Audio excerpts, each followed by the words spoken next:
ನಮಸ್ಕಾರ ಸ್ನೇಹಿತರೆ, movie campus ಚಾನಲ್ಗೆ ನಿಮಗೆಲ್ಲ ಸ್ವಾಗತ. ಇಂದು ಬೆಳಗ್ಗೆ ಕನ್ನಡದ ಹಿರಿಯ ನಟಿ, ಅಭಿನಯ ಸರಸ್ವತಿ ಬಿ ಸರೋಜಾದೇವಿಯವರು ನಮ್ಮನ್ನೆಲ್ಲ ಅಗಲಿದ್ದಾರೆ.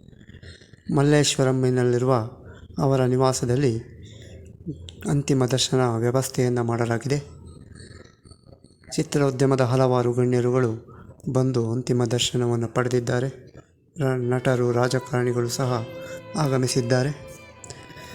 ಈ ಒಂದು ಹಿರಿಯ ನಟಿ ಡಾಕ್ಟರ್ ರಾಜ್ಕುಮಾರ್ ಅವರ ಚಿತ್ರಗಳಲ್ಲಿ ಸೇರಿದಂತೆ ತಮಿಳು, ತೆಲುಗು, ಹಿಂದಿ ಎಲ್ಲ ಭಾಷೆಗಳಲ್ಲಿ ಸಹ ಪಂಚಭಾಷೆಗಳ ಅಭಿನೇತ್ರಿಯಾಗಿ ಹೊರಹೊಮ್ಮಿದ್ದರು. MGR, NTR, ದಿಲೀಪ್ ಕುಮಾರ್ ಸೇರಿದಂತೆ ಹಲವು ಹಿರಿಯ ಕಲಾವಿದರು, ಮೇರು ಕಲಾವಿದರೊಂದಿಗೆ ಅವರು ಅಭಿನಯಿಸಿದ್ದರು. ನಾವು ಈ ಒಂದು ವಿಡಿಯೋ ಮೂಲಕ ನಿಮಗೆ ಅಂತಿಮ ನಮನವನ್ನು ಸಲ್ಲಿಸುತ್ತಿದ್ದೇವೆ. ನಮಸ್ಕಾರ.